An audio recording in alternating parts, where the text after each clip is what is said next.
Before we begin, I need to warn you, this case will haunt you, not just because of what happened to two innocent girls on a warm February afternoon, but because of what one of them managed to do in her final moments.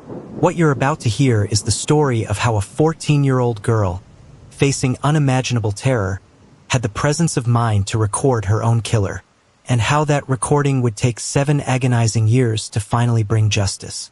If you're new to Crime Case Voices, this channel is dedicated to telling the stories of victims who deserve to be remembered, and bringing awareness to cases that demand justice. Please like, share, subscribe, and turn on notifications so you never miss a case.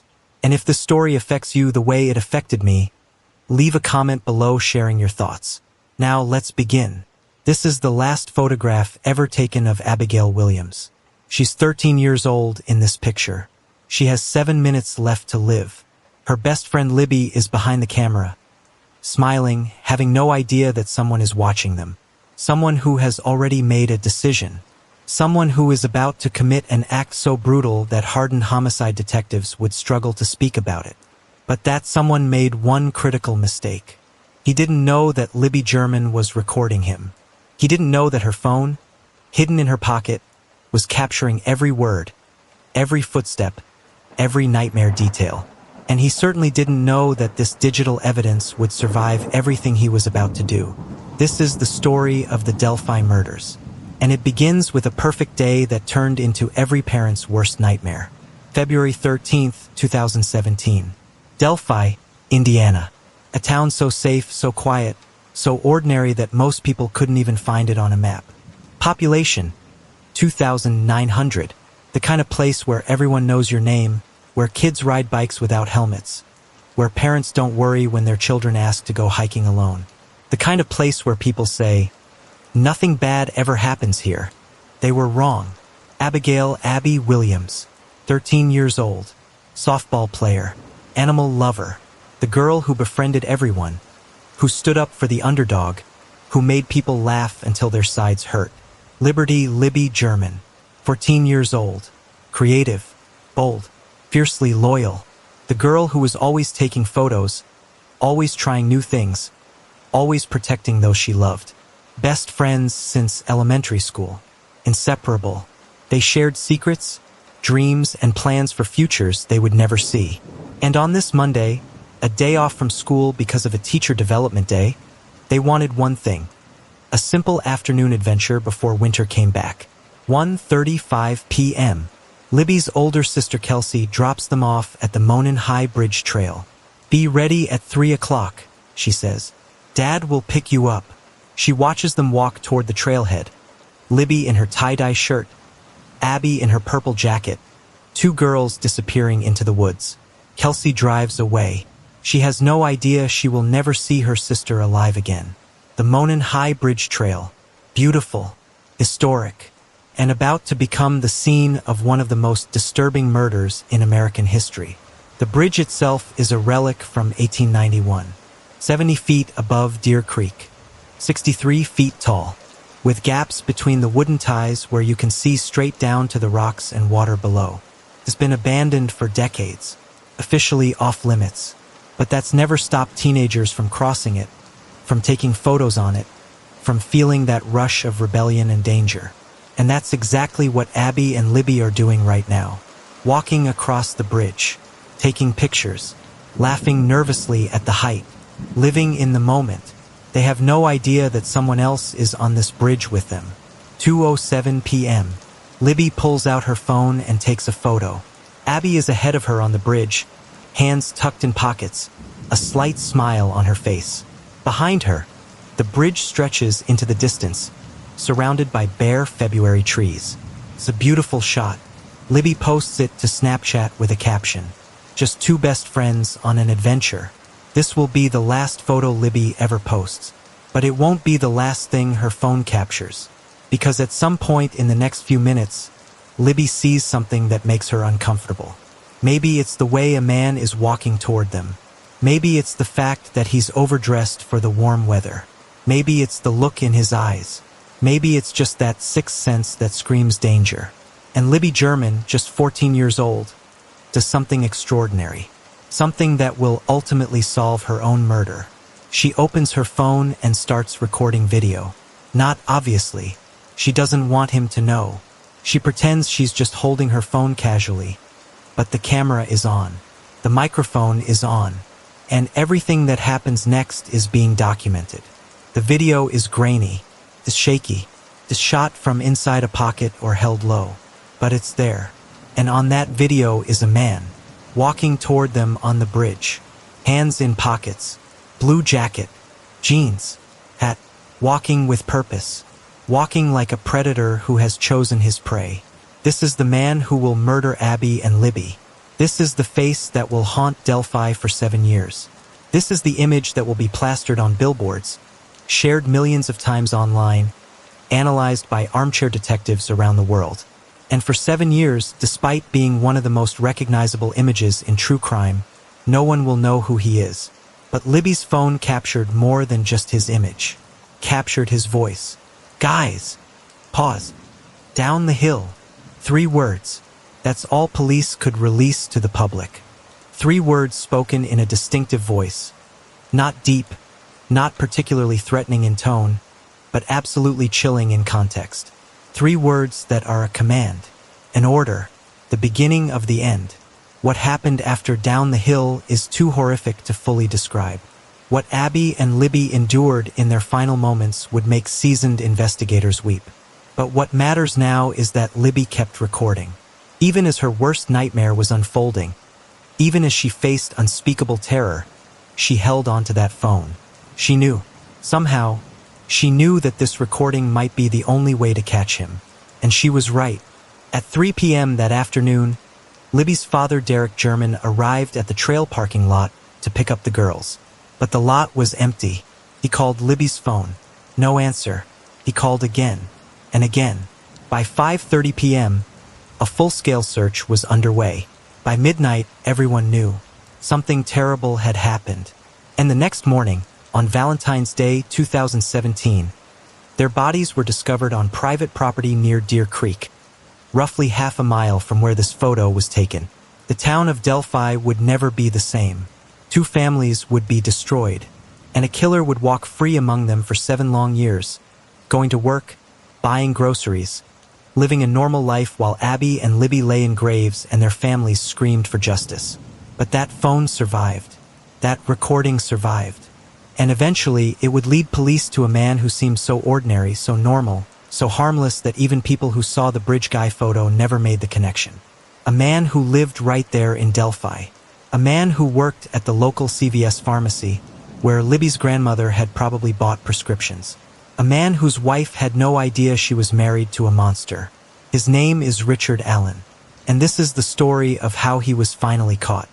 But before we get to Richard Allen, before we understand how investigators finally identified him 7 years later, we need to go back. Back to that Valentine's Day when the bodies were discovered. Back to the massive investigation that followed. Back to the mistakes, the false leads, the suspects who weren't guilty, and the mounting frustration of a community that wanted answers. We need to understand why it took so long. And we need to see the evidence that Libby left behind, evidence so disturbing that some of it has never been released to the public. February 14th, 2017. Valentine's Day.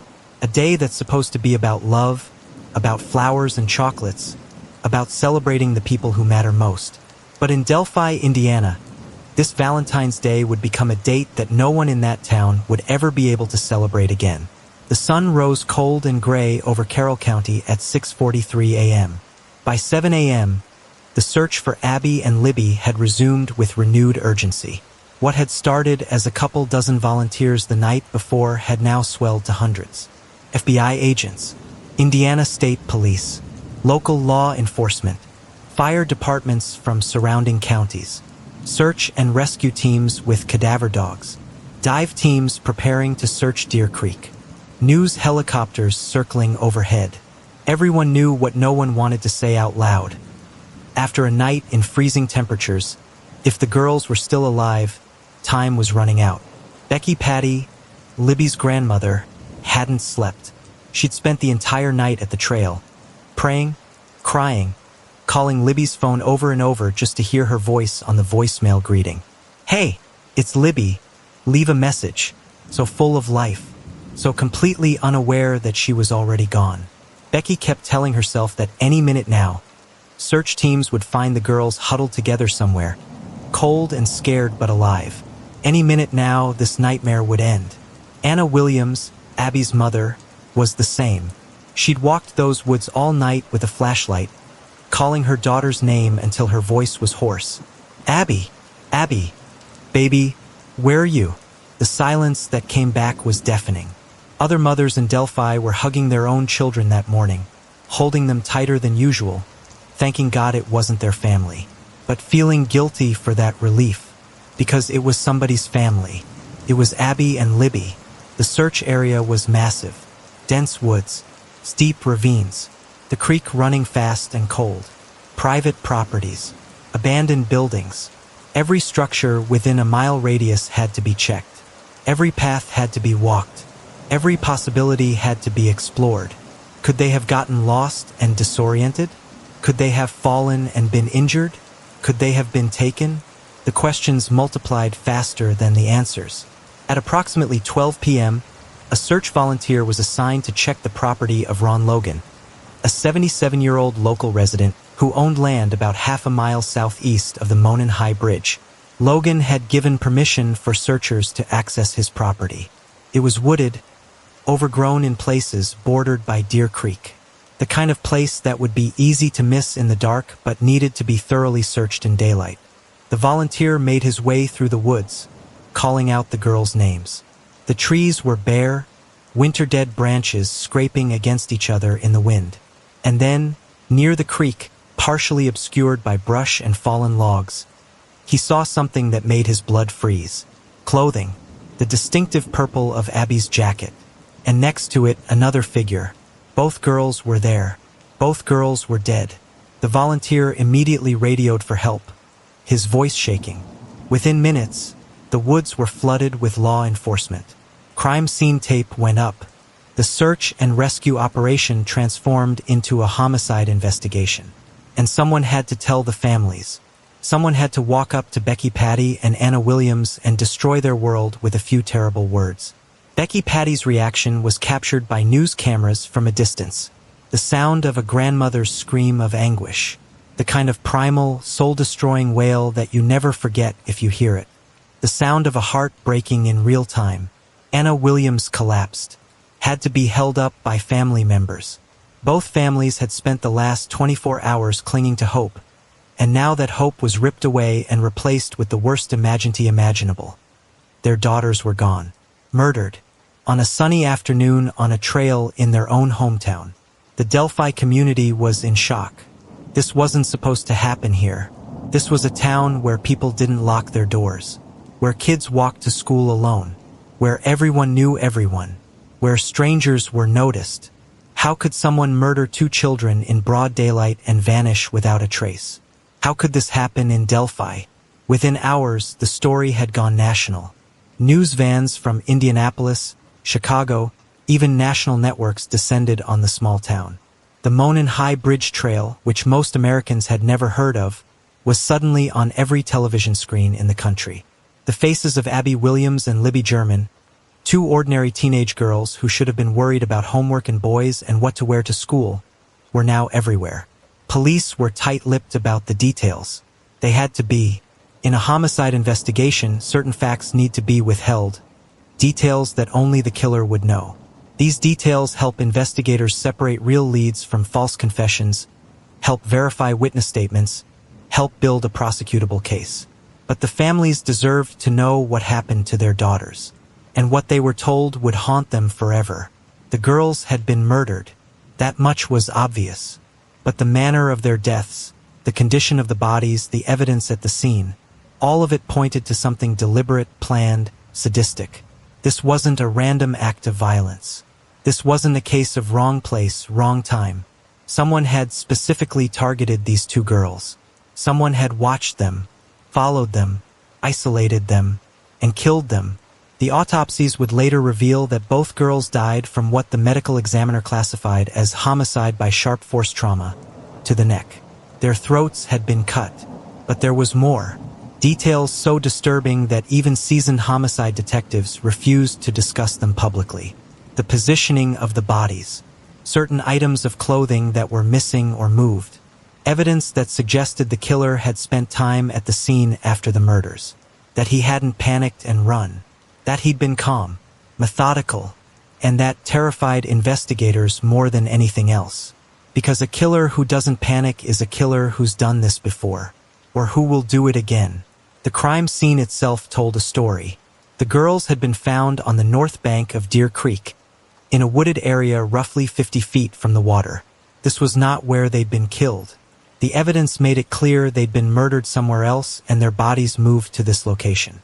There were drag marks, disturbed earth, and most chillingly, there were signs that the killer had tried to stage the scene, to pose the bodies in a specific way, to send some kind of message. What that message was, investigators still weren't sure.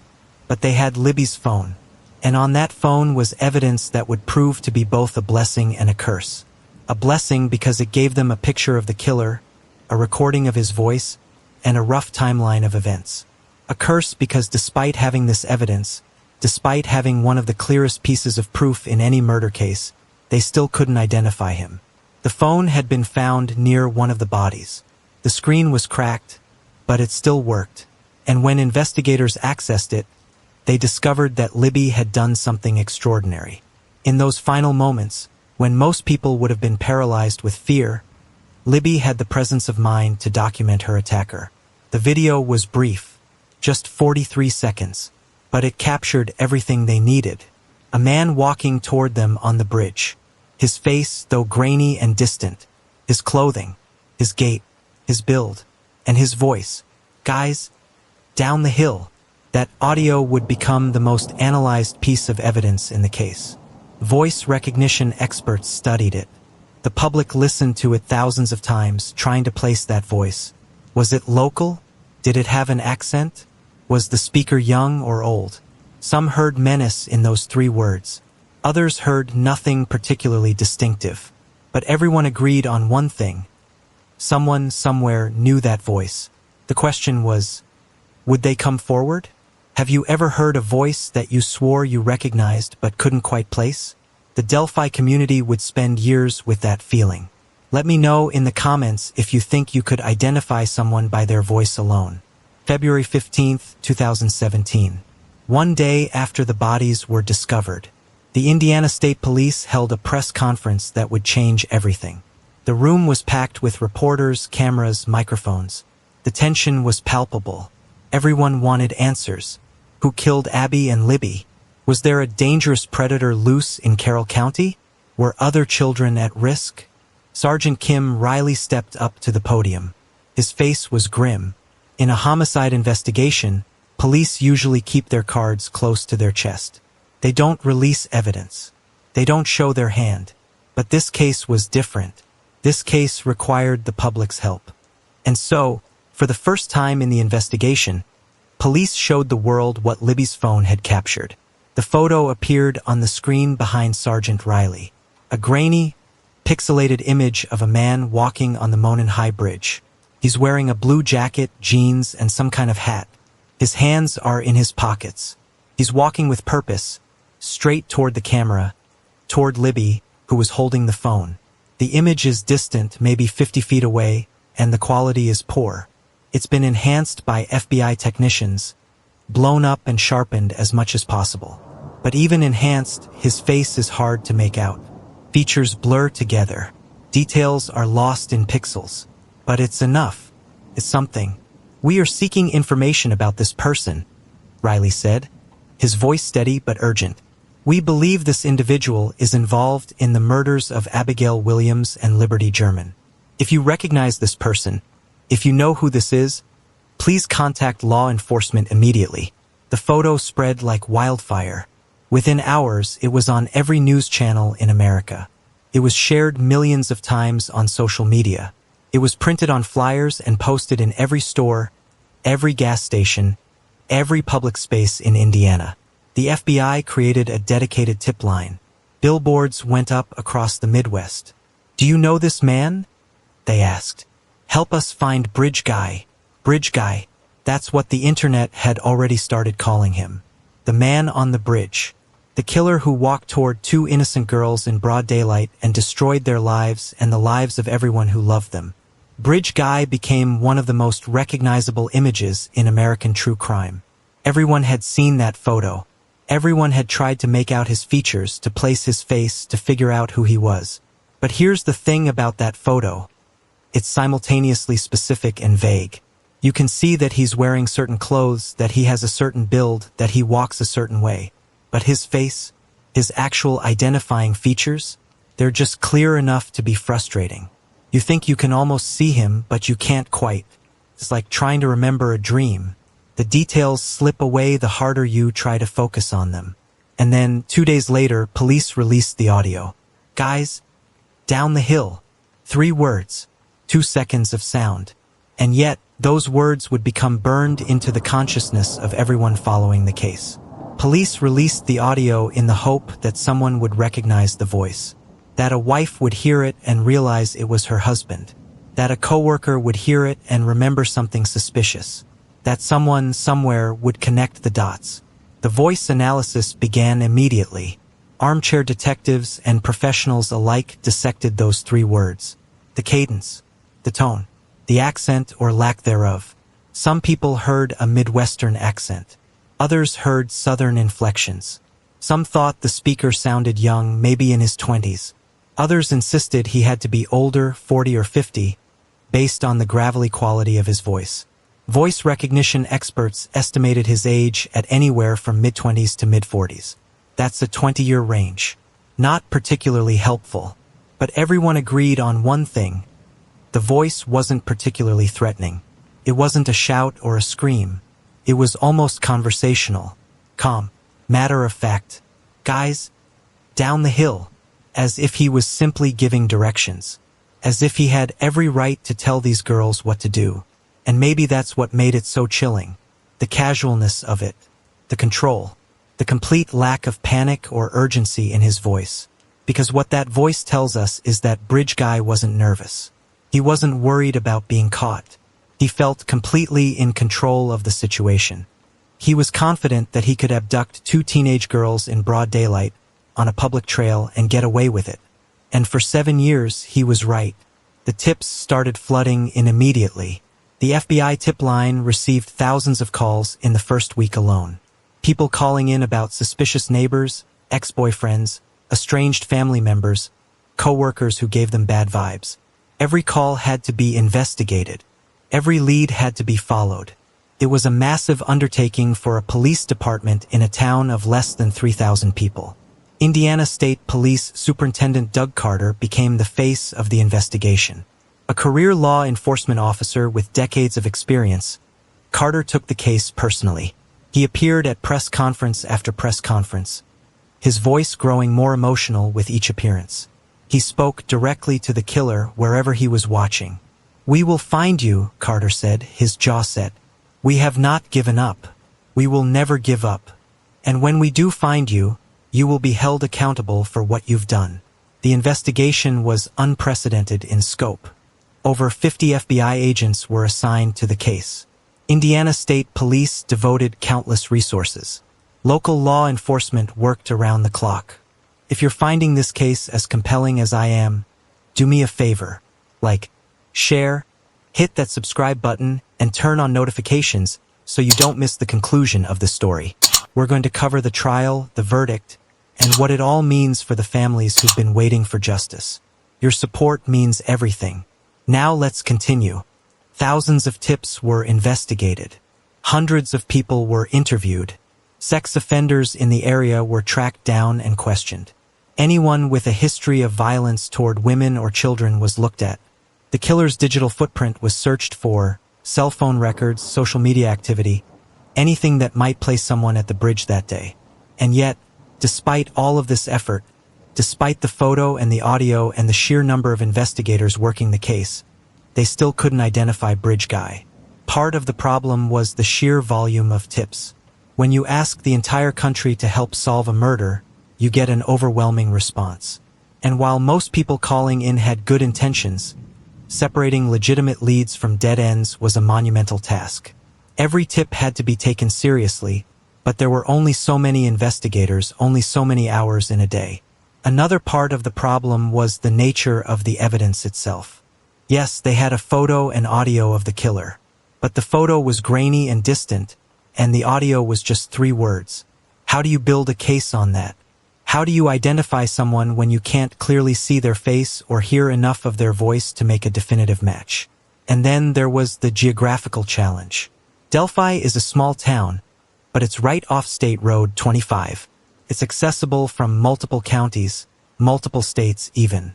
The killer could have been a local, someone who knew the trails and the area. Or he could have been a traveler, someone passing through who saw an opportunity. The possibilities were endless, and each one had to be explored. As weeks turned into months, the community's fear turned to frustration. Why couldn't they find him? How could someone commit such a heinous crime and just disappear? Parents were terrified. Kids weren't allowed to play outside unsupervised anymore. The Monon High Bridge Trail, once a beloved local spot, became a place of terror. No one went there. It sat empty, a memorial to 2 girls who should still be alive. The families of Abby and Libby struggled to cope with their grief while also trying to keep the case in the public eye. They gave interviews. They appeared on national television. They pleaded for anyone with information to come forward. Kelsi German, Libby's older sister, became particularly vocal. The guilt of being the last person to see Libby alive weighed on her. She threw herself into advocacy, determined that her sister's death would not be in vain. And through it all, investigators kept working. Behind the scenes, they were building a profile of the killer. They had forensic evidence from the scene, DNA, fibers, trace materials. They had the video and audio. They had witness statements from people who were at the trail that day. They had a timeline. What they didn't have was a name, but they knew he was out there, somewhere, maybe watching the news coverage, maybe following the investigation online. Maybe feeling smug that he'd gotten away with it, or maybe feeling terrified that any day now, a knock would come at his door. What do you think was going through Bridge Guy's mind in those early days after the murders? Was he scared of being caught or confident he'd gotten away with it? Drop your theories in the comments. In any murder investigation, there's a statistical reality that investigators know all too well. Most victims are killed by someone they know. A family member, a friend, an ex-boyfriend, someone in their immediate circle. So when Abby and Libby were murdered, the first people investigators looked at were those closest to them. Not because they wanted these people to be guilty, but because statistically, that's where the answer usually lies. The families were cooperative, even as they were drowning in grief. They submitted to interviews. They provided alibis. They turned over their phones and computers. They did everything asked of them because they wanted justice for Abby and Libby, even if it meant putting themselves under a microscope during the worst time of their lives. And one by one, family members were cleared. Their alibis checked out. Their phone records showed they were nowhere near the trail. The evidence exonerated them. But then attention turned to others in the girls' lives. And this is where the investigation started to get complicated. Because in a small town like Delphi, everyone knows everyone. And when you start investigating people, word spreads, rumors start, suspicion festers, and innocent people's lives get destroyed in the process. One of the first outsiders to come under scrutiny was Ron Logan, the 77-year-old man whose property the bodies were found on. Logan was cooperative from the start. He'd given permission for searchers to access his land. He'd spoken to police willingly, but investigators had questions. Why were the bodies on his property specifically? Did he know something? Had he seen something? Was it possible he was involved? Logan's alibi was problematic. He'd told police he wasn't home on the afternoon of February 13th. He'd been in Lafayette, about 40 minutes away, running errands. But when investigators checked his story, they found inconsistencies. His timeline didn't quite add up. And then they discovered something troubling. Logan had a criminal history, multiple DUI arrests. He'd lost his license. And on the day of the murders, he'd been driving illegally, which is why his alibi was shaky. He'd asked a friend to lie for him about the timeline because he didn't want to admit he'd been breaking the law. This made Logan look incredibly suspicious. Police obtained search warrants for his property. FBI agents swarmed his home and the surrounding woods. They brought in cadaver dogs, ground-penetrating radar, forensic teams. They searched his house, his outbuildings, his vehicles. They took computers, phones, clothing. They tore that property apart looking for any connection to the murders. And they found nothing. No forensic evidence linking Logan to the crime scene. No items belonging to the girls. No murder weapon. His DNA didn't match evidence from the scene. Yes, his alibi was weak, and yes, he'd lied to police, but lying about driving without a license is a far cry from murdering 2 children. Eventually, after weeks of investigation and public speculation, Logan was cleared. He was arrested for the probation violation related to his driving, but he was not charged with the murders. But the damage was done. Logan's name had been in the news. People in Delphi suspected him. Some continued to suspect him even after he was cleared. He became a pariah in his own community. And this would become a pattern in the Delphi investigation. Innocent people having their lives destroyed by suspicion while the real killer remained free. The next person to fall under intense public scrutiny was Daniel Nations. In late 2017, Nations was arrested in Colorado for threatening hikers on a trail with a hatchet. When investigators looked into his background, red flags went up everywhere. Nations was a registered sex offender. He'd been in Indiana around the time of the Delphi murders. He resembled the bridge guy sketch that police had released. And most chillingly, his wife had filed a protective order against him, claiming he'd threatened her and showed violent tendencies. The internet exploded with theories about Nations. Amateur sleuths were convinced they'd found Bridge Guy. The resemblance to the sketch was striking. His history of violence fit the profile. And the fact that he'd been threatening people on hiking trails in Colorado seemed like too much of a coincidence. Surely this was their man. Indiana State Police looked into Nations thoroughly. They interviewed him. They compared his voice to the Down the Hill audio. They examined his whereabouts on February 13, 2017. And once again, the evidence didn't support the theory. His voice didn't match. His DNA didn't match. His alibi wasn't ironclad. But there was no evidence placing him in Delphi on the day of the murders. Nations was eventually ruled out as a suspect. But the pattern continued. Another name. Another man whose face was plastered across true crime forums and social media. Another person whose life was turned upside down by public suspicion. And still, the real killer remained unidentified. In April 2019, something unexpected happened. Indiana State Police held another press conference, and what they revealed shocked everyone who'd been following the case. They released a new sketch of the suspect. But this sketch didn't look like the original one that had been circulated for 2 years. This sketch was of a much younger man, probably in his 20s or 30s, not 40s or 50s. He had a fuller face, no facial hair, a more youthful appearance. Superintendent Doug Carter stood at the podium, and this time, his words were even more direct. "We have a witness," he said. "You made mistakes. We are coming for you. And there's no place in this world where you can hide from us." He spoke directly to the killer, his voice shaking with barely controlled emotion. To the killer, "I believe you have a little bit of conscience left, and I can assure you that how you left them in that woods is not what they are experiencing today." Carter then said something that sent chills through everyone watching. "The sketch we released 2 years ago is not the person we believe committed these murders. This new sketch is now our primary focus." Wait, what? For 2 years, the entire country had been looking for a middle-aged man with facial hair. Billboards had his face on them. The image was seared into everyone's mind. And now, suddenly, police were saying that sketch was wrong? That they should actually be looking for someone much younger? The confusion was immediate and widespread.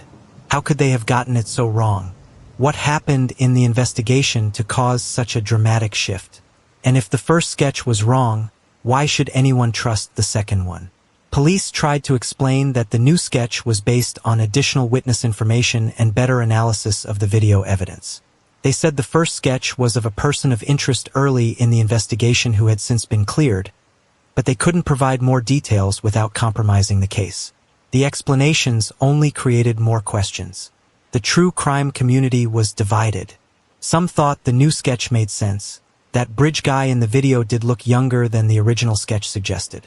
Others thought this was a sign that the investigation was floundering, that police were grasping at straws. And others wondered if maybe the killer was neither the first sketch nor the second, but someone entirely different. What no one knew at the time was that police were actually getting closer. Behind the scenes, investigators had been building their case. They had evidence they hadn't released. They had witnesses they hadn't talked about publicly. They had forensic analysis that was ongoing. And they had a name that kept coming up in their files. A name they were looking at very carefully. That name was Richard Allen. The problem was, there was no evidence tying Richard Allen to the murders. Not yet. He was just one name among thousands. A local guy who'd been at the trail that day, who'd reported seeing girls on the bridge, whose tip had been filed away in the massive pile of information investigators were sorting through. He wasn't a suspect. He was just a witness. Someone who'd come forward, done his civic duty, and been thanked for his time.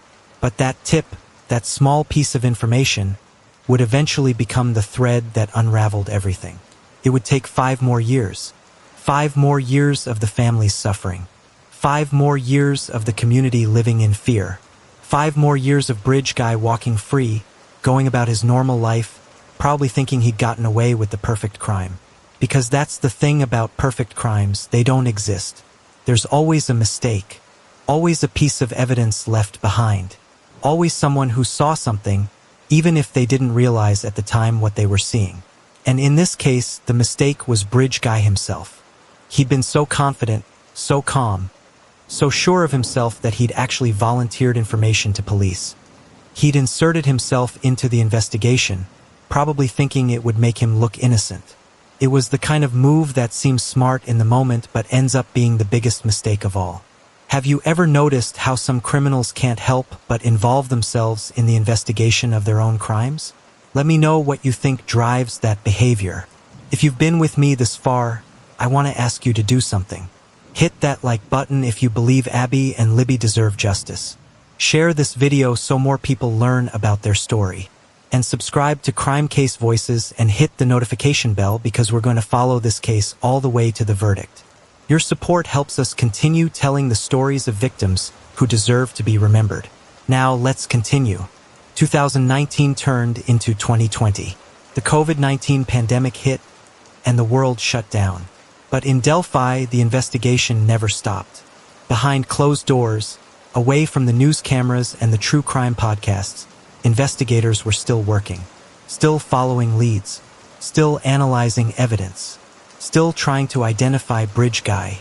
The families marked another grim anniversary, then another. February 13th, 2020. February 13th, 2021. February 13th, 2022. 5 years since Abby and Libby were murdered. 5 years of no arrests. 5 years of living with the knowledge that their daughter's killer was still out there, breathing the same air, living a life he had no right to live. Becky Patty, Libby's grandmother, gave interview after interview, her pain visible in every word.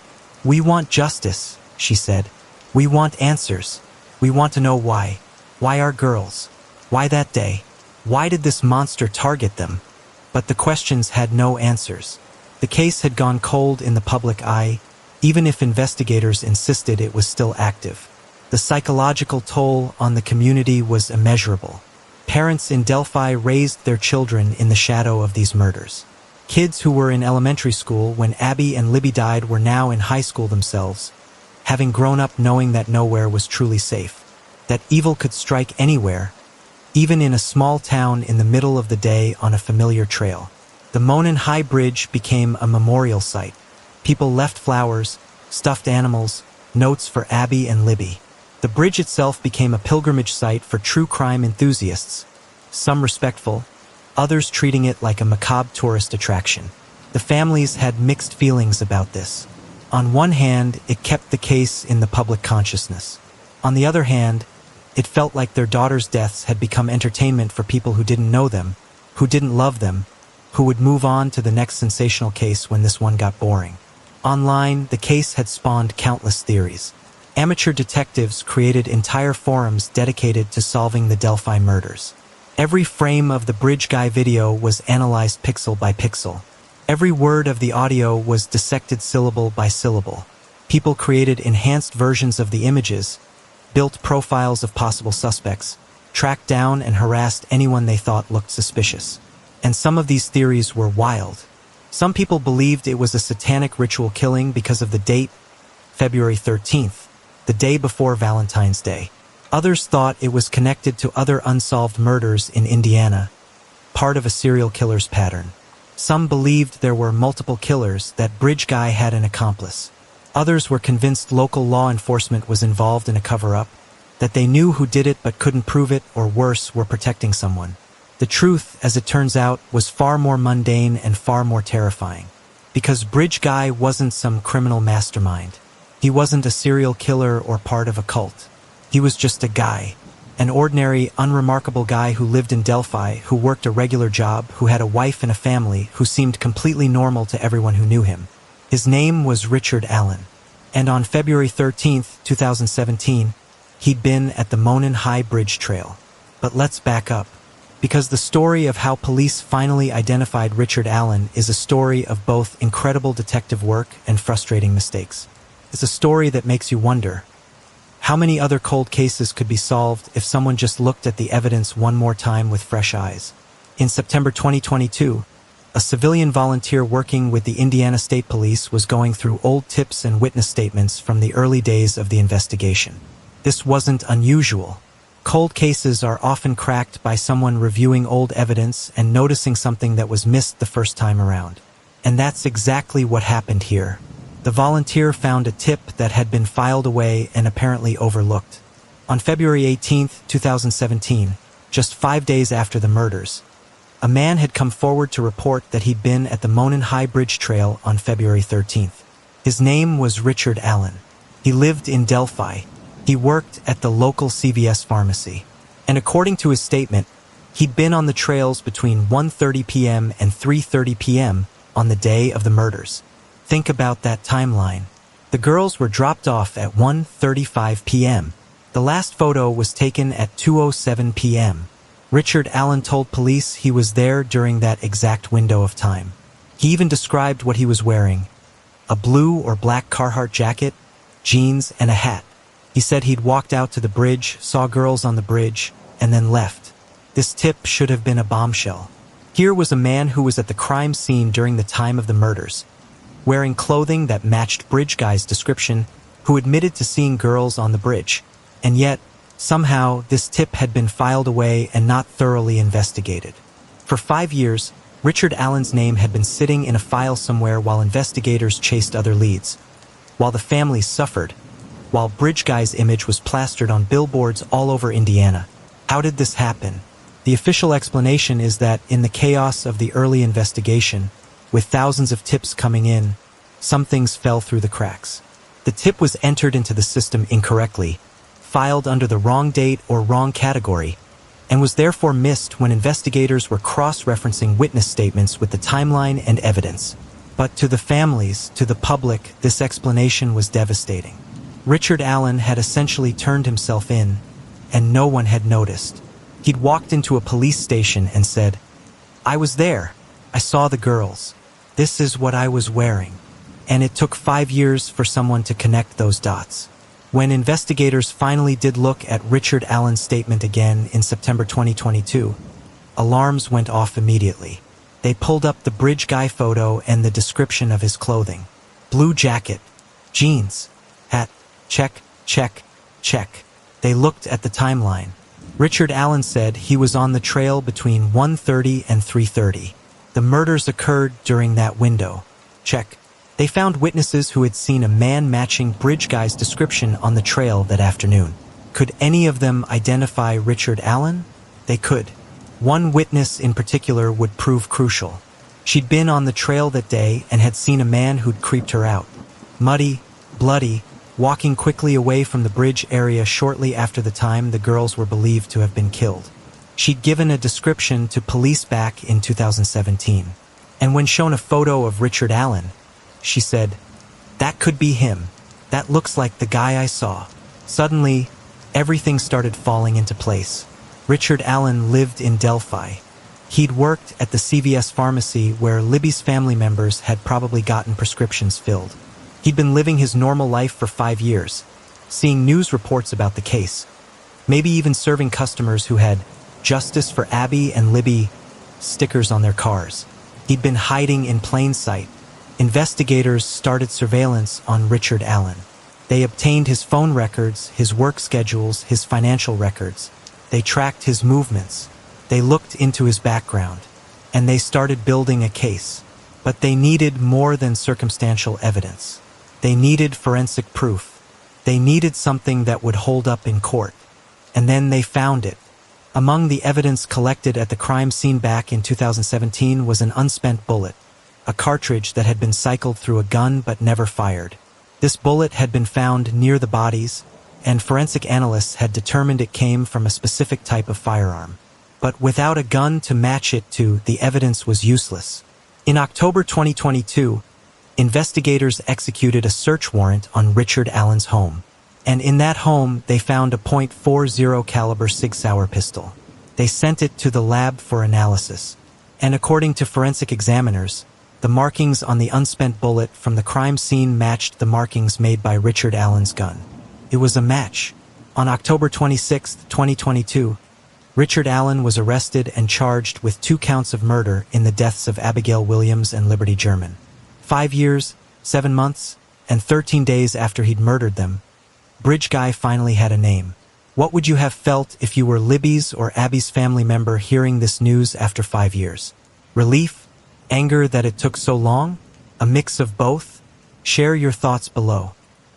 Becky Patty, Libby's grandmother, spoke to the press. Her voice was steady, but you could see the weight of 5 years in her eyes. "We're grateful to law enforcement for never giving up," she said. "We're grateful that there will finally be justice for Abby and Libby, but nothing will bring them back. Nothing will erase the pain of the last 5 years. Nothing will give us back the time we've lost." The details of Richard Allen's arrest were initially kept under seal. The probable cause affidavit, the document that lays out the evidence justifying his arrest, was sealed by the court. This is not unusual in high-profile cases, but it drove the public crazy. Everyone wanted to know, what evidence do they have? How did they finally identify him? What took so long? Richard Allen was being held without bond in the Carroll County Jail. His mugshot was released, and the internet went wild comparing it to the Bridge Guy image. And you know what? The resemblance was there. Not perfect, the Bridge Guy photo was too grainy for a perfect match. But the build was right. The general features were right.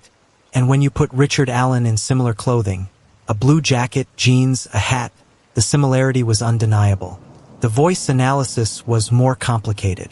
Police had the down the hill audio, but 3 words are not a lot to work with for voice identification. Experts would later testify that voice comparison is not an exact science, especially with such a limited sample. But many people who listened to Richard Allen speak and then listened to the down the hill audio said they could hear similarities. The cadence, the tone, the flat, matter-of-fact delivery. In November 2022, the probable cause affidavit was unsealed, and the public finally got to see the evidence against Richard Allen. And it was damning. The affidavit revealed that Richard Allen had come forward on February 18, 2017, and reported being at the trail during the critical time period. He'd described his clothing in a way that matched Bridge Guy. He'd admitted to seeing girls on the bridge, girls who were almost certainly Abby and Libby, since they were the only girls on the bridge that day. The affidavit also revealed the ballistics evidence. The unspent .40 caliber round found at the crime scene, between the 2 bodies, had been cycled through Richard Allen's Sig Sauer pistol. The forensic analysis concluded that the specific markings on the bullet were consistent with Allen's gun. This was huge. This was physical evidence directly linking Richard Allen to the crime scene. But there was more. After his arrest, while being held in custody, Richard Allen had allegedly made incriminating statements. Not a full confession, but statements that investigators believed showed consciousness of guilt. The exact nature of these statements was not fully disclosed, but they were significant enough to be included in the charging documents. And then there were the confessions. This part would become one of the most controversial aspects of the case. According to prosecutors, while in custody, Richard Allen confessed to the murders multiple times. He confessed to his wife during phone calls from jail. He confessed to his mother. He confessed to the prison psychologist. He even confessed to other inmates and correctional officers. Over 60 confessions in total, according to the prosecution. But the defense team had a very different interpretation of these confessions. They argued that Richard Allen's mental state had deteriorated dramatically while in custody. He'd been held in solitary confinement at a maximum security facility, not in a regular jail. He'd been under constant surveillance. He'd been on suicide watch. He'd experienced what his attorneys called a psychotic break, during which he'd made bizarre statements and exhibited strange behaviors. The confessions, the defense argued, were the product of a man whose mind had broken under the stress of isolation and the weight of the accusations against him. This created a complicated legal battle. Were the confessions genuine admissions of guilt, or were they the ramblings of a man who'd been pushed past his breaking point? The answer to that question would become central to the trial. Richard Allen's defense team was fighting hard. They filed motion after motion challenging the evidence, the conditions of his confinement, the way the investigation had been conducted. They argued that the ballistics evidence was flawed, that the confessions were coerced or the product of mental illness, that their client was being railroaded by a community desperate for anyone to blame. And they raised an alternative theory, the Odinism theory. This theory suggested that the murders were committed by a group of individuals involved in Odinism, a pagan religion with Norse roots that has, in some cases, been co-opted by white supremacist groups. The defense claimed there was evidence at the crime scene that pointed to ritualistic elements consistent with Odinism. They pointed to the date of the murders, the positioning of the bodies, certain symbols they claimed were present at the scene. The prosecution and the judge rejected this theory, calling it unfounded speculation not supported by the evidence. But the defense persisted, arguing that other suspects with ties to Odinism had not been properly investigated. This created a media circus around the trial, with competing theories and accusations flying in every direction. Meanwhile, the community of Delphi was divided. Some people were absolutely convinced of Richard Allen's guilt. The evidence seemed overwhelming to them. Others had doubts. They worried about tunnel vision, about investigators being so desperate to solve the case that they'd locked onto the wrong person. And still others just wanted it all to be over. They were exhausted from 5 years of fear and uncertainty, and they wanted closure, whatever form that took. The trial was set for October 2024, 7.5 years after the murders. 7.5 years of waiting for Abby and Libby's families. 7.5 years of Richard Allen maintaining his innocence through his attorneys while allegedly confessing behind bars. 7.5 years of a community holding its breath. The trial would be held in Fort Wayne, Indiana, moved from Carroll County because of concerns about finding an impartial jury in Delphi. Judge Francis Gull would preside, and the entire world would be watching to see if justice would finally be served for Abigail Williams and Libby German. But before the trial could begin, there was one more bombshell. The defense released information about Richard Allen's mental state while in custody. They claimed he'd been eating his own feces, that he'd been tossing himself repeatedly with a prison-issued tablet, that he'd told guards he wanted to kill himself. They painted a picture of a man who'd been destroyed by his confinement, who'd been held in conditions that violated his constitutional rights. The prosecution countered that Richard Allen was exactly where he belonged, in a secure facility that could handle a defendant charged with killing 2 children. They argued that his bizarre behaviors were manipulative, designed to build an insanity defense or to create sympathy. And they pointed out that even during his alleged mental breakdown, he'd never said, "I didn't do it." He'd only said, "I did it," over and over again. The stage was set for one of the most watched trials in recent memory. 2 murdered girls. A small town, 5 years of mystery, and a man who'd hidden in plain sight, whose face had been on wanted posters while he filled prescriptions and went about his normal life. The question was, would a jury believe he was guilty beyond a reasonable doubt?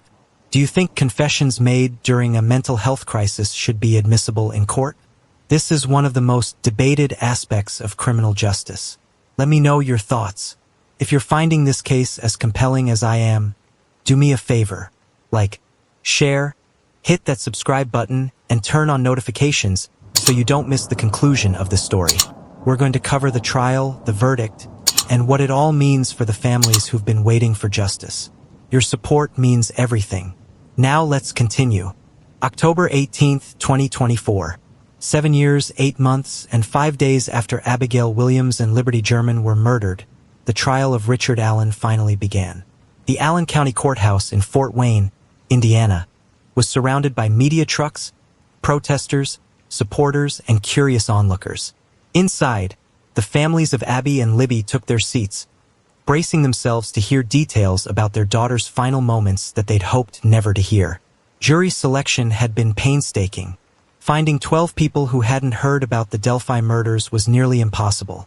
The case had been national news for years. But eventually, a jury was seated. 12 Carroll County residents who would decide Richard Allen's fate. The pressure on them was immense.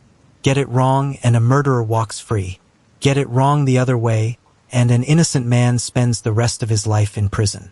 Judge Francis Gull laid down strict rules. No cameras in the courtroom. No live tweeting or social media posts during proceedings. No recording devices. This trial would be conducted the old-fashioned way, with reporters taking notes by hand and artists sketching courtroom scenes. The judge wanted to maintain decorum and prevent the trial from becoming even more of a media circus than it already was. The prosecution, led by Carroll County Prosecutor Nicholas McClelland and a team from the Indiana Attorney General's office, gave their opening statement, and it was devastating. McClelland stood before the jury and methodically laid out the case against Richard Allen. He told them about February 13, 2017, about 2 girls who went for a hike and never came home, about the frantic search and the heartbreaking discovery on Valentine's Day. Then he told them about the evidence. The video from Libby's phone showing Bridge Guy walking toward them on the bridge. The audio of Bridge Guy saying, "Guys, down the hill." The witnesses who saw a man matching that description on the trail that day, a man in a blue jacket, jeans, and a hat. And then the bombshell, Richard Allen himself had admitted to being that man. He'd told police in 2017 that he was on the trail, during that exact time, wearing that exact clothing. McClelland talked about the ballistics evidence. The unspent .40 caliber round found at the crime scene, lodged in the ground between the 2 girls' bodies. The forensic analysis showing it had been cycled through Richard Allen's Sig Sauer pistol. He explained how when a bullet is chambered in a gun, it leaves unique markings from the gun's firing pin and ejector. And those markings on the crime scene bullet matched Allen's gun. And then he addressed the confessions. Over 60 of them, McClelland said. Richard Allen confessed to his wife. "I did it. I killed Abby and Libby." He confessed to his mother. He confessed to the prison psychologist, providing details about the crime. He confessed to correctional officers. He even wrote confessions and tried to mail them. The prosecution argued that these weren't the confused ramblings of a mentally ill man. They were admissions of guilt from someone who couldn't live with what he'd done. The defense's opening statement, delivered by Bradley Rozzi, painted a completely different picture. Rozzi told the jury that Richard Allen was innocent, that he was being wrongly accused because investigators were under enormous pressure to solve a case that had haunted them for years, that the evidence against him was circumstantial at best and flawed at worst. Rozzi attacked the ballistics evidence, calling it junk science. He argued that the analysis of the unspent bullet was unreliable, that you can't definitively match an unspent round to a specific gun the way you can with a fired bullet. He said the state's own experts would have to admit the science was questionable. And then he addressed the confessions. Richard Allen's mental state, Rozzi argued, had completely deteriorated while in custody. He'd been held in solitary confinement in a maximum security prison for 13 months, despite not being convicted of anything. He'd been watched 24 hours a day. He'd been denied proper psychiatric care. And under those conditions, he'd had a psychotic break. The confessions came during this break, when Alan was eating his own feces, talking to himself, exhibiting symptoms of severe mental illness. Razi painted his client as a victim, a regular guy who'd been in the wrong place at the wrong time, who'd come forward to help police and had been caught in their crosshairs. He urged the jury to look at the evidence critically, to not be swayed by emotion or the desire to finally blame someone for these terrible murders. The battle lines were drawn. Now came the evidence. The prosecution called witness after witness. People who'd been on the trail that day testified about seeing a man who looked like Bridge Guy. One woman, Betsy Blair, said she'd seen a man on the trail around 2 p.m. who was walking with purpose, who seemed out of place. She'd seen his face clearly enough to later identify him from photos. When shown pictures of Richard Allen, she said she was confident he was the man she'd seen. Another witness testified about seeing a man covered in mud and blood walking quickly away from the bridge area around 3 p.m., right around when the girls would have been killed. This witness said the man looked disheveled and was walking fast, like he was trying to get away from something. When shown photos of Richard Allen, she said, "That looks like him. I can't be 100% certain, but that looks very much like the man I saw." The prosecution brought in forensic experts to testify about the bullet evidence. They explained in technical detail how the marks on the crime scene bullet matched the marks made by Allen's gun. They showed enlarged photographs of the striations, the microscopic scratches and indentations. They testified that, in their expert opinion, that bullet had been in Richard Allen's gun. But under cross-examination by the defense, these experts had to admit certain things. They admitted that the science of matching unspent bullets to specific guns is less reliable than matching fired bullets. They admitted there's debate in the forensic community about whether such matches can be made with absolute certainty. They admitted they couldn't say 100% without any doubt that the bullet came from Allen's gun, only that it was consistent with having been cycled through that weapon. Then came the most emotional testimony. The families. Kelsi German, Libby's older sister, took the stand. She testified about dropping the girls off at the trail, about being the last family member to see them alive. Her voice broke multiple times as she talked about her sister, about the guilt she still carries, about the hole in her family that will never be filled. The courtroom was silent except for the sound of people crying. The medical examiner testified about the autopsies. The families had to leave the courtroom for this part. It was too much to bear. The examiner described the girls' injuries in clinical, detached language, but the horror of what had been done to them was unmistakable. Both girls had died from sharp force trauma to the neck. Their throats had been cut. The violence had been extreme, and the examiner testified that based on the evidence, the attacks had been quick but brutal. The girls had not suffered long, but they had suffered. The prosecution played the audio from Libby's phone. "Guys, down the hill." The courtroom heard Bridge Guy's voice, and many people reported getting chills. Some jurors visibly reacted. The families wept, and everyone in that room understood that they were hearing the last moments before two children were led to their deaths. Voice experts testified that while they couldn't make a definitive match from just 3 words, there were similarities between the Bridge Guy audio and Richard Allen's voice. Cadence, pitch, certain speech patterns. It wasn't proof positive, but it was consistent. The prosecution played jailhouse recordings of Richard Allen's confessions. The jury heard him tell his wife, "I did it. I killed Abby and Libby. I'm sorry." They heard him tell his mother similar things.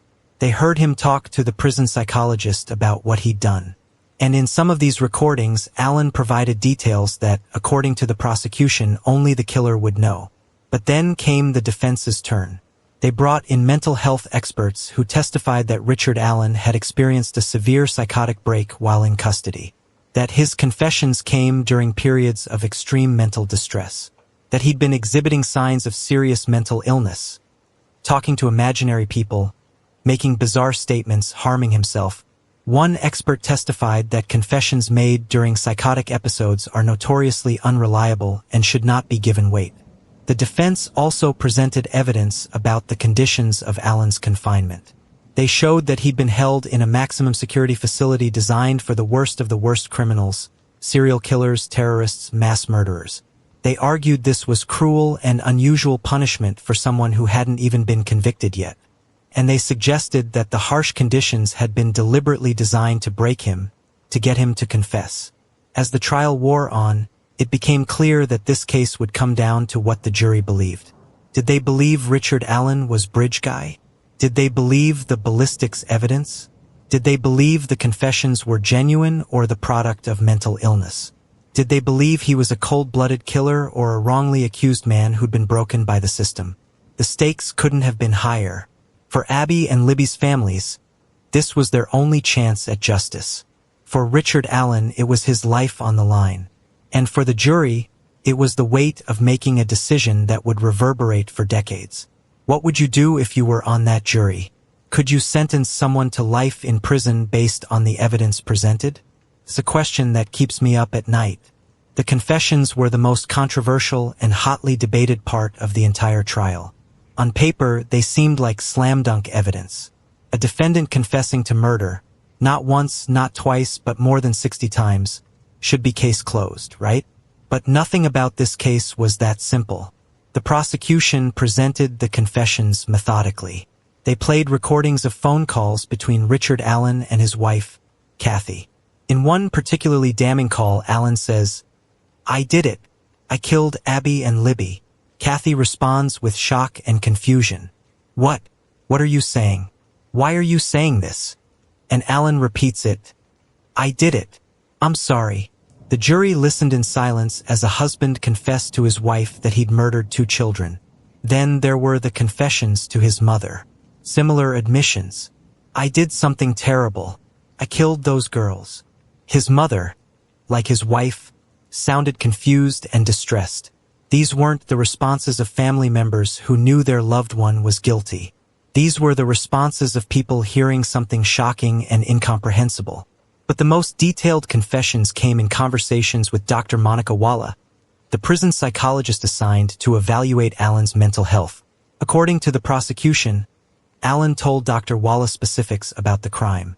He described how he'd seen the girls on the bridge, how he'd followed them, how he'd intended to sexually assault them but had been spooked by a van driving nearby, how he'd panicked and cut their throats, how he'd dragged branches and sticks over their bodies to cover them.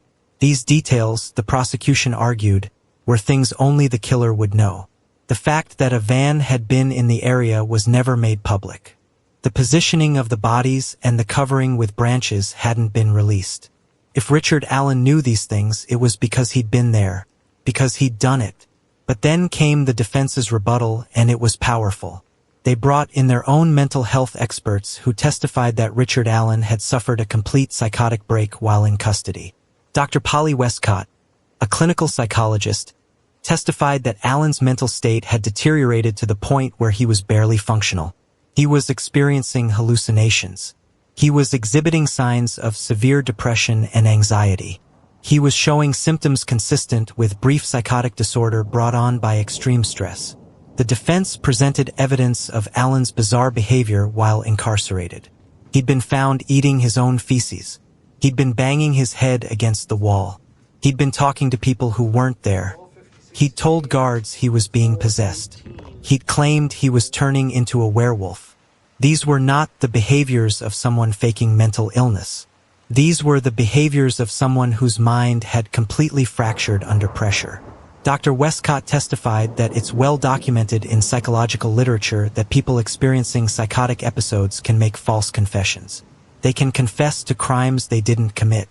They can incorporate details they've heard from guards, lawyers, or media coverage into false narratives. Their grip on reality becomes so tenuous that they can't distinguish between what they've done and what they've been accused of doing. The defense also raised serious questions about Dr. Walla, the prison psychologist to whom Allen had made his most detailed confessions. They revealed that Dr. Walla had been following the Delphi case closely long before she ever met Richard Allen. She'd listened to true crime podcasts about it. She'd read news articles. She'd discussed the case with colleagues. The defense argued that she may have inadvertently fed Allen information about the crime during their sessions. information he then repeated back to her in his confused state, creating the appearance of insider knowledge. If you're still watching, thank you for staying with me through this difficult story. These cases matter, and your attention helps keep pressure on the justice system to get things right. The prosecution brought in correctional officers who testified about Alan's confessions to them. Several guards said Alan had told them he'd killed the girls. One officer testified that Alan had said, "I just want to apologize to the families. I did it." But under cross-examination, these officers admitted that Alan had been exhibiting signs of mental distress during these admissions, that he'd been crying, shaking, appearing disoriented. The defense hammered on the conditions of Alan's confinement, round-the-clock monitoring and restrictions on his possessions and activities. He'd been isolated from other inmates, from normal human interaction, from anything approaching normalcy. They presented evidence showing he'd been held in a cell in Westville Correctional Facility, a maximum security prison, rather than in a county jail like most pretrial defendants. He'd been in solitary confinement for 13 months. He'd been on suicide watch, which meant constitutional law experts who follow the case have raised concerns about whether this treatment violated Alan's rights. The Eighth Amendment prohibits cruel and unusual punishment. But Alan hadn't been convicted of anything yet. He was presumed innocent until proven guilty. Should someone who hasn't been convicted be held in conditions designed for the worst criminals in the system? The defense argued that the answer was clearly no, and that these conditions had directly caused Alan's mental breakdown and subsequent false confessions. The prosecution countered that Alan was being held in a secure facility for good reason. He was accused of murdering children, which made him a target for violence from other inmates. He'd expressed suicidal ideation, which necessitated the suicide watch protocols. The facility was equipped to handle high-profile defendants who needed protection. It wasn't punishment, it was protection. But the image the defense had painted was hard to shake. A regular guy, a CVS pharmacy employee with no criminal history, held in solitary confinement in a supermax prison for over a year, driven to madness by the conditions and the weight of the accusations against him, confessing to crimes he didn't commit because his mind could no longer tell truth from fiction. Then there was the question of the timeline in Alan's confessions. Initially, after his arrest, Alan maintained his innocence. He told his wife he didn't do it. He told his attorneys he was innocent. The confessions didn't start until months into his incarceration, after his mental state had begun to deteriorate. The defense argued this timeline proved the confessions were false, products of his mental breakdown, not genuine admissions of guilt. The prosecution saw it differently. They argued that Alan had been in denial initially, trying to convince himself and his family that he could beat the charges. But as time went on, as the weight of the evidence against him became clear, as he sat alone in his cell with his guilt, his conscience finally broke through. The confessions came when he could no longer live with the lie, when he needed to unburden himself. Both interpretations were plausible. Both made sense depending on what you believed about Richard Allen's guilt or innocence. And that's what made this case so difficult for the jury. The defense also pointed out inconsistencies in the confessions. In some, Alan said he'd used a knife. In others, he said he'd used a box cutter. In some, he said he'd acted alone. In others, he seemed to suggest there were other people involved. The details kept shifting. The defense argued this proved the confessions were false, made up stories that changed because Alan didn't actually know what had happened. The prosecution argued these inconsistencies were minor and expected in confessions made over time, that the core facts remained consistent. Alan admitted he was bridge guy, he admitted he'd approached the girls, he admitted he'd killed them. The specific weapon or exact sequence of events might be fuzzy in his memory, but the fundamental truth remained constant. Expert witnesses for both sides debated the reliability of confession evidence in general. The defense brought in experts who testified that false confessions are more common than people realize, that vulnerable populations, people who are mentally ill, intellectually disabled, under extreme stress, or in coercive environments, are particularly susceptible to making false confessions. They cited famous cases where people had confessed to crimes they didn't commit, sometimes with remarkable detail, only to be exonerated years later by DNA evidence.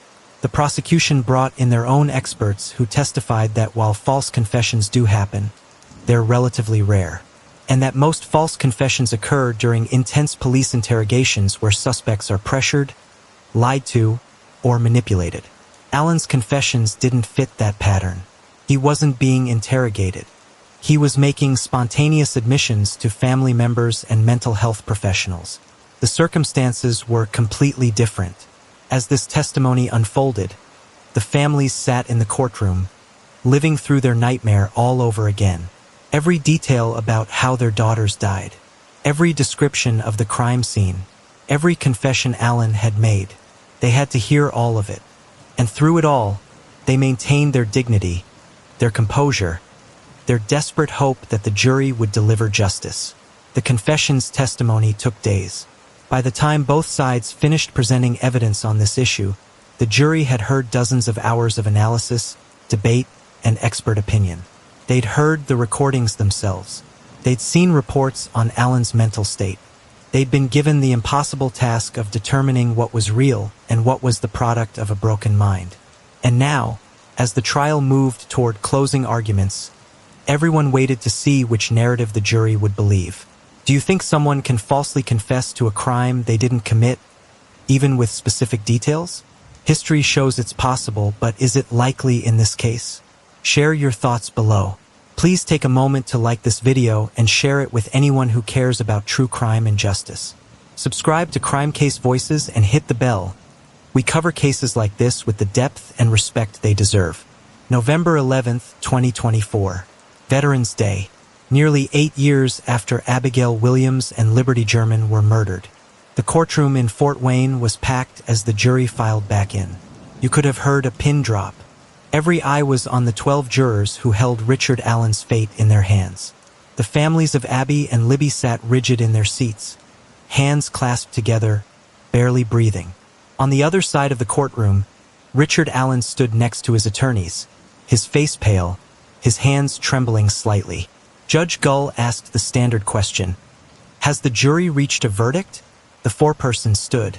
"We have, Your Honor." The clerk took the verdict forms and handed them to the judge. Judge Gull reviewed them, her expression giving nothing away. Then she handed them back to the clerk to be read aloud. In the case of the state of Indiana versus Richard Matthew Allen, on the charge of murder in the death of Abigail Joyce Williams, we the jury find the defendant guilty. The courtroom erupted, not in cheers. This wasn't a moment for celebration, but in gasps, sobs, cries of relief. Becky Patty collapsed into the arms of family members around her. Anna Williams covered her face with her hands, her shoulders shaking. 8 years of waiting, of hoping, of praying for this moment. The clerk continued. On the charge of murder in the death of Liberty Rose Lynn German, we the jury find the defendant guilty. Guilty on both counts. Richard Allen showed little reaction. He simply closed his eyes and took a deep breath. His attorneys put their hands on his shoulders. Kathy Allen in the gallery was weeping. Judge Gull polled the jury, asking each juror individually if this was their verdict. All 12 confirmed guilty. The verdict was unanimous. After days of deliberation, after reviewing all the evidence, after weighing the arguments from both sides, the jury had concluded that the prosecution had proven beyond a reasonable doubt that Richard Allen murdered Abby and Libby.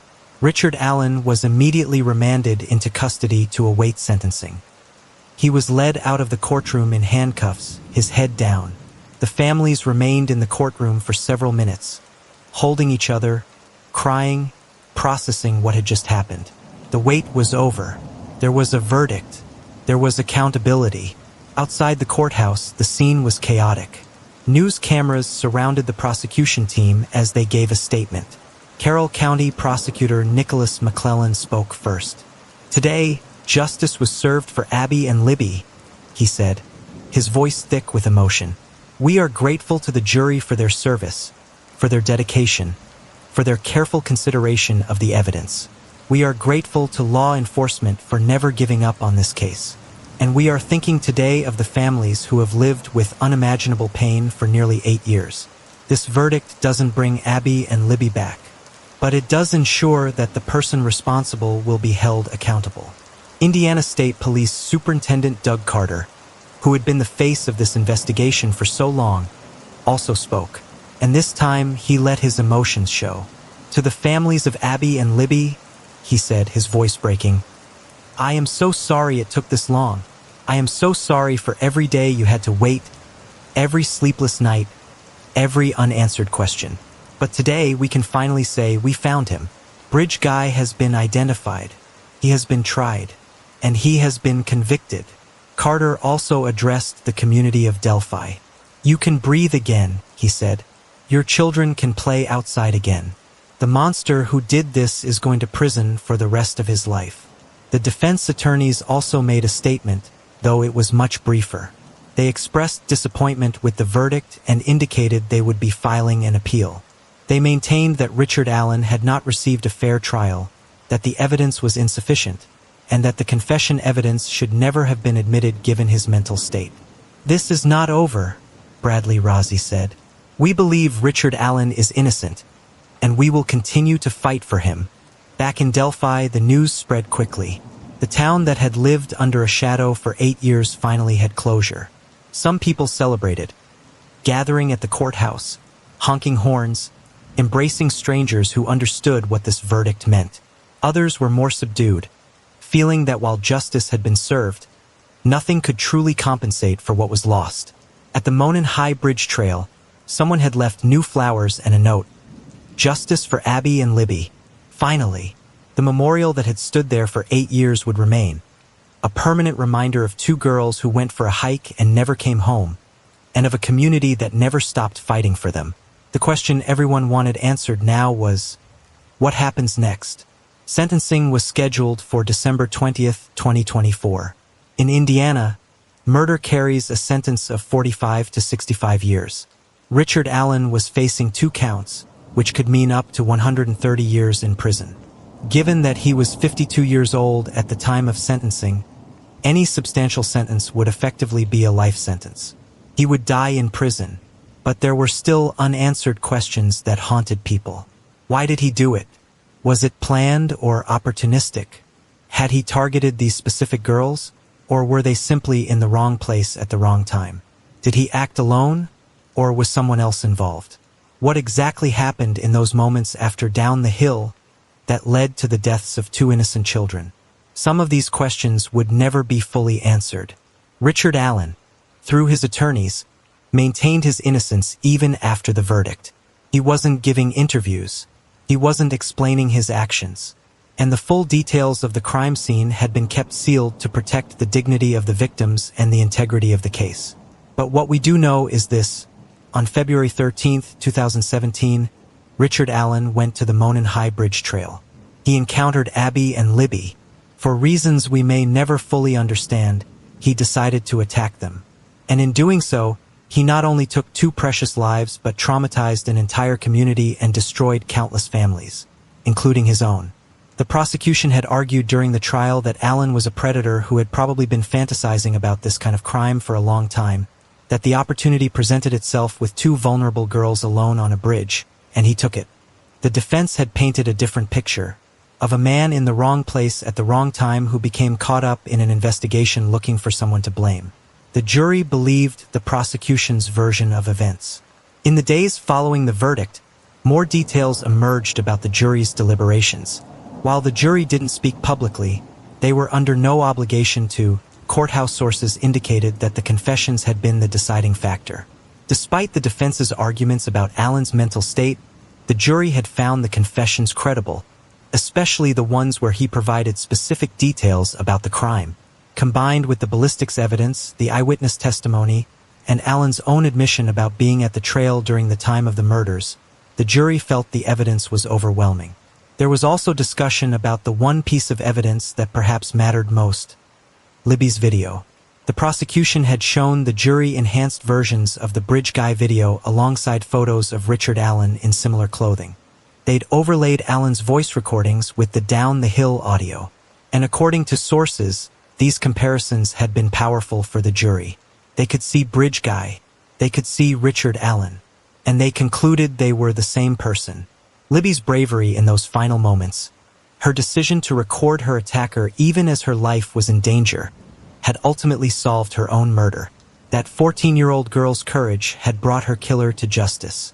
And that fact was not lost on anyone following the case. The families released a joint statement after the verdict. "Today is not a day of celebration," they wrote. "We will never celebrate the circumstances that brought us here. But today is a day when we can finally say, justice has been served. The man who took Abby and Libby from us will spend the rest of his life in prison. He will never hurt another child. He will never walk free again. And while nothing can bring our girls back, nothing can ease the pain of the last 8 years, we can at least have peace knowing that he was caught, he was tried, and he was convicted. We want to thank everyone who worked on this case. The investigators who never gave up, the prosecutors who fought for justice, and especially the jury who had to sit through incredibly difficult testimony and make an impossible decision. Abby and Libby, we love you, we miss you, and we will never, ever forget you. Think about what it took to get to this moment. 8 years, thousands of tips, countless investigators, millions of dollars in resources, and ultimately, the bravery of a 14-year-old girl who, in her final moments, gave investigators exactly what they needed to find her killer. Does that give you chills? It should.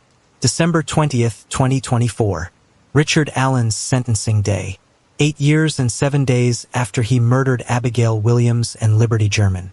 The courtroom was once again filled with family members, supporters, reporters, and people from the community who had followed this case from the beginning. This was the final chapter of a story that had consumed Delphi and captivated the nation. Before Judge Gull handed down the sentence, she allowed victim impact statements. This is the moment when the families of victims can speak directly to the court and to the defendant about how the crime has affected their lives. And the statements from Abby and Libby's families were absolutely heartbreaking. Becky Patty, Libby's grandmother, spoke first. Through tears, she described what it had been like to raise Libby from a young age, to watch her grow into a smart, creative, loving teenager. She talked about Libby's dreams of becoming a science teacher or veterinarian, dreams that would never be realized. She described the moment she learned Libby's body had been found, a moment that shattered her world into a million pieces. Every holiday, every birthday, every ordinary day, we feel Libby's absence, she said. There's an empty chair at our table.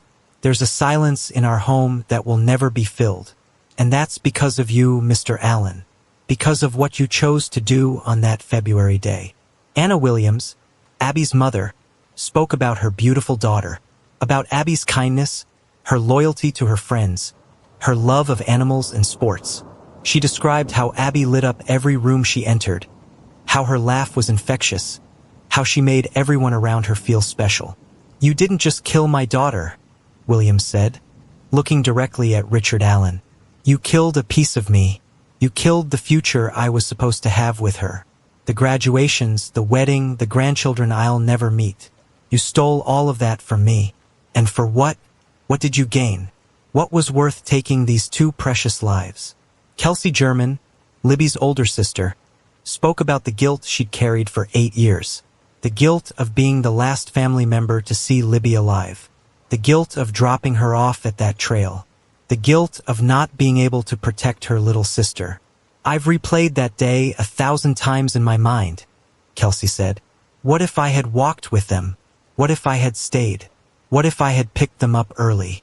But I know those what-ifs don't change anything. What happened is your fault, Mr. Allen. Not mine. Not Libby's. Not Abby's. Yours. And I want you to know that while you took my sister's life, you didn't break our family. We are stronger because of Libby. We fight harder because of Libby. And we will make sure her legacy is not as your victim, but as the hero who caught her own killer. The statements went on. Family members, friends, people whose lives had been touched by Abby and Libby all spoke about the impact of their loss. And through it all, Richard Allen sat silently, staring straight ahead, showing little emotion. When it was time for Allen to speak, he declined. His attorneys had advised him to remain silent, likely preserving his right to appeal without making statements that could be used against him. So the man at the center of this entire nightmare, the person everyone wanted to hear from, said nothing. Judge Frances Gull then spoke. She reviewed the case, the evidence, the verdict. She talked about the seriousness of the crimes, the vulnerability of the victims, and the impact on the community. And then she handed down her sentence. For the murder of Abigail Williams, Richard Allen was sentenced to the maximum of 65 years. For the murder of Libby German, another 65 years. The sentences were to be served consecutively, not concurrently. That meant a total of 130 years in prison. Richard Allen, who was 52 years old, would spend the rest of his natural life behind bars. He would die in prison. He would never again walk free, never again work a regular job, never again live in a normal home with his family.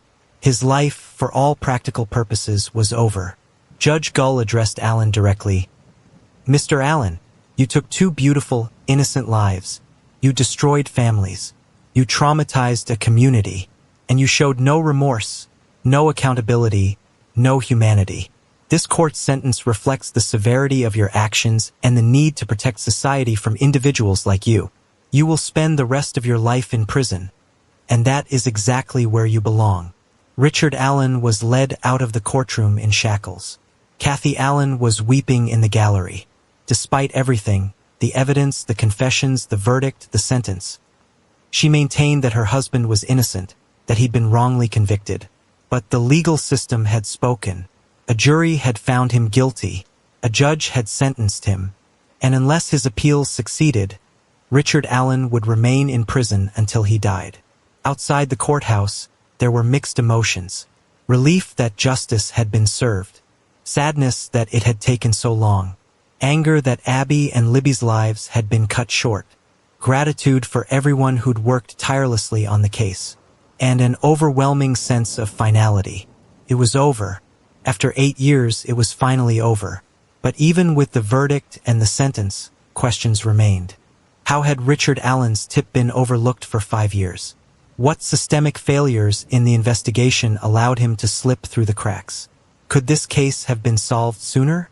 These questions led to calls for reviews of how tips are managed in major investigations, how information is shared between agencies, and how to prevent similar oversights in the future. The Delphi case also sparked conversations about safety. Parents everywhere used this case as a reminder to their children. Stay aware of your surroundings, trust your instincts, and if something feels wrong, it probably is. Libby's decision to record her attacker was praised as an incredibly brave act. But experts also emphasized that survival should always be the first priority in a dangerous situation. The case became a textbook example of the importance of digital evidence in modern crime solving. Libby's phone contained the evidence that ultimately identified and convicted her killer. This case has been studied in law enforcement trainings, used as an example of how technology can both document crimes and help solve them. And through all of this, Abby and Libby's families have worked to ensure their daughters are remembered not as victims, but as the vibrant, loving girls they were. Scholarships have been established in their names. A softball complex in Delphi was dedicated to Abby. A foundation was created to support other families of crime victims. The memorial at the Monon High Bridge Trail remains, visited by thousands of people each year who want to pay their respects. If this case has affected you the way it's affected me, I want to ask you to do something meaningful right now. First, subscribe to Crime Case Voices and turn on all notifications so you never miss a case where we fight for victims who deserve justice. Second, hit that like button to help this video reach more people, because Abby and Libby's story deserves to be told and remembered. Third, leave a comment below telling me what stood out to you most about this case or sharing any cases you'd like me to cover next. Fourth, share this video with anyone who's been following the Delphi case or anyone who cares about justice for victims. Your engagement directly supports this channel and allows us to continue telling these important stories. And finally, if you're able, consider donating to organizations that support families of violent crime victims. Abby and Libby's families have had to navigate an impossible journey, and there are thousands of other families out there who need support too. As we close out this case, I want to leave you with one final thought. This case reminds us that evil can exist anywhere, even in the safest, quietest, most ordinary places. It reminds us that the people who commit terrible crimes don't always look like monsters. Sometimes they look like the guy at the pharmacy counter, like someone's husband or neighbor or coworker, and that's terrifying. But this case also reminds us of something else: heroism, courage, the incredible bravery of a 14-year-old girl who, in the face of unimaginable terror, had the presence of mind to document what was happening to her. Libby German saved countless future victims by making sure her killer would eventually be caught. She's a hero, and she always will be. Abigail Joyce Williams and Liberty Rose Lynn German. Say their names. Remember them, not as victims of a horrible crime, but as the bright, beautiful, beloved girls they were. They deserved so much more than the hand they were dealt. They deserved to grow up, to graduate, to fall in love, to chase their dreams, to live full, happy lives. That was stolen from them, but their memory lives on. Their impact lives on. And justice finally has been served. Rest in peace, Abby and Libby. You are loved. You are missed. You are remembered. Always. This has been the story of the Delphi murders. Thank you for watching Crime Case Voices. If you want to see more cases like this, where we dig deep into the details and fight for justice for victims, make sure you to like, share, subscribe, and hit the notification bell. Until next time, stay safe, stay aware, and never stop fighting for what's right.